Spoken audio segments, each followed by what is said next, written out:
ആരെങ്കിലും വോട്ടിന് വേണ്ടി എന്തൊക്കെ പറഞ്ഞാലും അവരവരുടെ നിലനിൽപ്പിന് വേണ്ടിയിട്ട് സഹോദരങ്ങളെ എത്ര വലിയ ദീൻ മാറ്റി പറഞ്ഞാലും അല്ലാഹു ഏതെങ്കിലും ഒരു പണ്ഡിതനെ കൊണ്ട് അല്ലാഹുവിന്റെ ദീൻ നിലനിർത്തുമോ? ഖമറുൽ ഉലമ കാഴ്ചവച്ച സുന്ദരമായ ആദർശ പോരാട്ടത്തിന്റെ പോർക്കളത്തിൽ കേരളം ധരിച്ചു പോയില്ലയോ? എല്ലാ പണ്ഡിതന്മാരും ചിന്തിച്ചു പോയില്ലയോ? ഇതെന്ത് ആർജവമാണ് കാന്തപുരത്തിന്? ഇതെങ്ങനെ കിട്ടി കാന്തപുരത്തിന്? ഇതെങ്ങനെ കിട്ടി കാന്തപുരത്തിന്? ഇടത്തോട്ട് കാന്തപുരത്തിന് തിരിഞ്ഞു നോക്കേണ്ട ആവശ്യമില്ല പൊന്നുമോനെ. ഒരിക്കലും അതിനു വേണ്ടിയിട്ടുള്ള പോരാട്ടമല്ല. ആനായ ഖമറുൽ ഉലമയ്ക്ക് ഇടത്തോട്ട് തിരിഞ്ഞു നോക്കേണ്ടി വന്നിട്ടില്ല. ഒരു കാര്യം പറയണമെങ്കിൽ വലത്തോട്ട് തിരിഞ്ഞു നോക്കേണ്ടി വന്നിട്ടില്ല.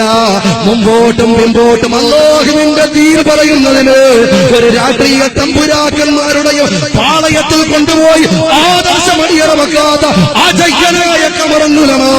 സഹോദരങ്ങളെ സഹോദരങ്ങളെ, ആ പോരാട്ട വീര്യം ആര് കൊടുത്തതാണെന്നറിയുമോ? ഇപ്പോഴല്ലയോ പലർക്കും തിരിയുന്നത്? മഹാനായ ഖുത്ബുൽ ആലം CM വലിയല്ലാഹി തങ്ങൾ പറഞ്ഞതിന്റെ അർത്ഥം ഇപ്പോൾ ആളുകൾക്ക് തിരിയുകയാ. ദീൻ പറയാൻ ഞാൻ ഏൽപ്പിച്ചിട്ടുള്ളത് ഖമറുൽ ഉലമയാ. ഞങ്ങൾ ഉള്ളാളം തങ്ങളെയാ ഏൽപ്പിച്ചിട്ടുള്ളത്.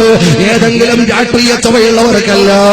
ഏതെങ്കിലും സ്ത്രീകളോടൊത്ത് മുട്ടിയുരുമി നിന്നുകൊണ്ട് ലോകത്തിന്റെ ഗതി മാറ്റിവിടുന്നവർക്കല്ല. പുതിയ വൃത്തികെട്ട അധ്യായങ്ങൾ എഴുതി ചേർക്കാൻ വേണ്ടിയിട്ട് ഓടി നടക്കുന്നവർക്കല്ല. അത് ദീനറിയുന്ന ഖമറുൽ ഉലമയ്ക്കറിയാം. അല്ലാഹുവേ ദീർഘായുസ്സ് കൊടുക്കണേ അല്ലാഹ്. ആരൊക്കെ കടന്നു വന്നാലും ഏതൊക്കെ സോഷ്യൽ മീഡിയകളിൽ എന്തെല്ലാം വിപ്ലവങ്ങൾ നടത്തിയാലും നാണം കെട്ട ഫസൽ ഗഫൂർ നിന്നെ കൈകാര്യം ചെയ്യാൻ ഞങ്ങൾ എടുക്കുന്നൊരു പദമുണ്ട് പൊന്നുമോനെ. അത് ഞങ്ങൾക്ക് പറഞ്ഞു തന്നത് മഹാനായ ശംസുൽ ഉലമയാ. ആ ശംസുൽ ഉലമ പറഞ്ഞത് എന്താണെന്നറിയുമോ? അത് ഞങ്ങൾ പറയാറുള്ള ആളുകളാ. ശംസുൽ ഉലമ പറഞ്ഞത് ഉറച്ചു പറയാൻ അവകാശപ്പെട്ട അഹ്ലുസുന്നയുടെ മക്കൾ ഉറച്ചു പറയുകയാ. സഹോദരങ്ങളെ, ശംസുൽ ഉലമ പറഞ്ഞത് ദീൻ പറയുന്നത് അത് പണ്ഡിതന്മാരുടെ കാര്യമാ. ദീൻ പറയുന്നത് ഓ ഫസൽ ഗഫൂറേ, ശംസുൽ ഉലമ പറഞ്ഞത് എന്താണെന്നറിയുമോ?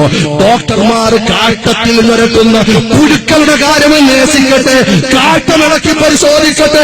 അല്ലാഹുവിന്റെ ദീൻ പറയോ? പഠിച്ച പണ്ഡിതന്മാര് ദുനിയാവിലുണ്ട്. നാണം കെടണ്ട പൊന്നുമോനെ. അതുകൊണ്ട് അല്ലാഹുവിന്റെ പണ്ഡിതന്മാരെ പടച്ചവന്റെ തൃപ്തിക്ക് വേണ്ടി പൊരുതിയ പണ്ഡിതന്മാരെ നിങ്ങൾ ആരും വാക്കുകൊണ്ടോ ഒരു കാര്യം കൊണ്ടോ അവരോട് പോരാടാൻ വരരുത്.